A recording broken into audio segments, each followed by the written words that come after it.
Pese a que los tópicos sobre la Edad Media pueden hacer pensar que se trata de una época de poca movilidad social y geográfica, un proyecto multidisciplinar dirigido por Manuela Marín Niño, profesora de investigación del CSIC, nos demuestra justo lo contrario. El estudio se centra en el colectivo de los musulmanes de la península ibérica entre los siglos XI y XIII.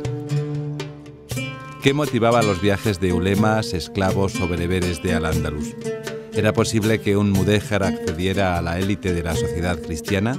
¿Podía un comerciante terminar siendo vendido como esclavo? Estas y otras cuestiones han sido investigadas por la profesora Elena de Felipe, de la Universidad de Alcalá de Henares, la doctora Cristina de la Puente, del CSIC, y Ana Echevarría, profesora de Historia Medieval Universal de la UNED.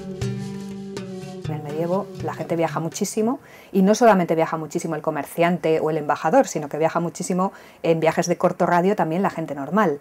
Esto se ha concebido, por lo tanto, como un proyecto en el que habláramos de viajes, de movilidad geográfica, de qué suponen esos viajes luego a su vez para la movilidad de las personas dentro de la sociedad en la que se encuentran.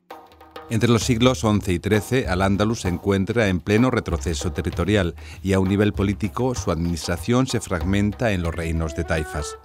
Esto provoca dos fenómenos: las élites andalusíes se dispersan y aparecen minorías musulmanas bajo dominio político cristiano. Hay una gran diversidad en la procedencia de los miembros de las élites.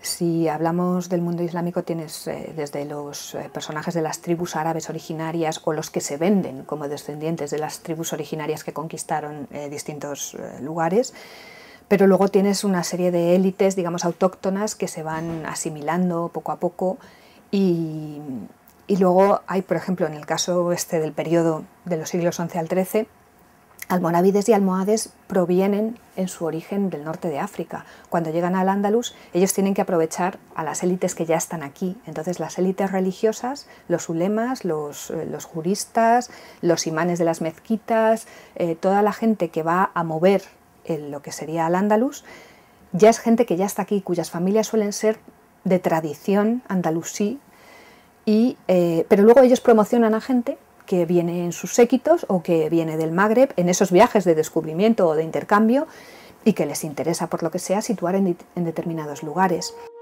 La movilidad geográfica de la época queda reflejada en diferentes fuentes, desde diccionarios biográficos que describen a las personalidades religiosas y jurídicas de la época al género literario de viajes por excelencia, la rihla. En la rihla se narran peregrinaciones religiosas a la Meca, viajes de formación cuya motivación es encontrarse con maestros de ciudades lejanas y trayectos con un interés comercial. Una de las obras más conocidas es la del valenciano Ibn Jubayr, Memorias de viaje.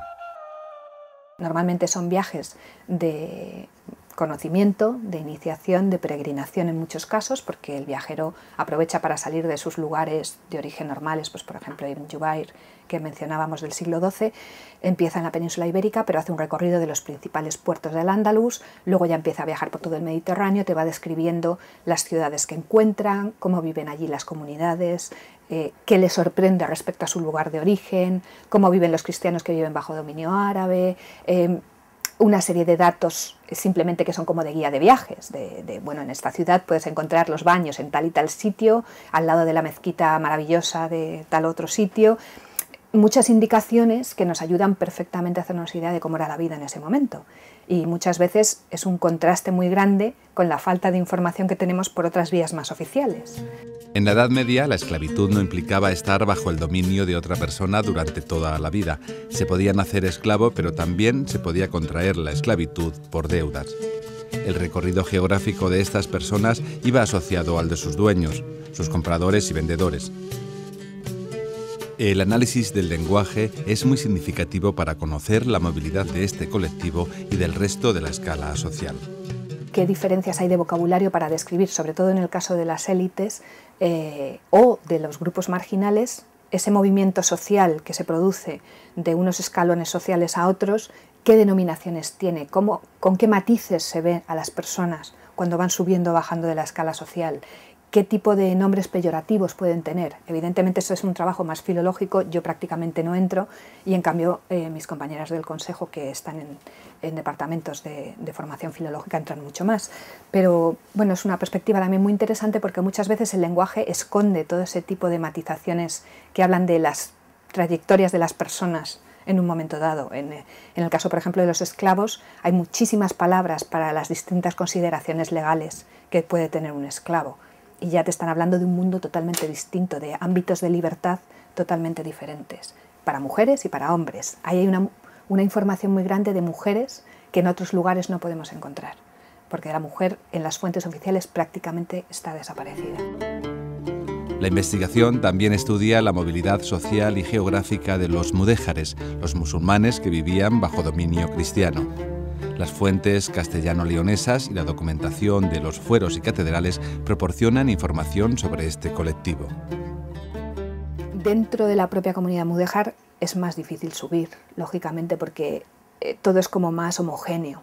Es mucho más, pues por ejemplo, son oficios más o menos naturales, pues desde carpinteros a orfebres, a pues no sé, oficios de los que podemos pensar que hay en una ciudad medieval.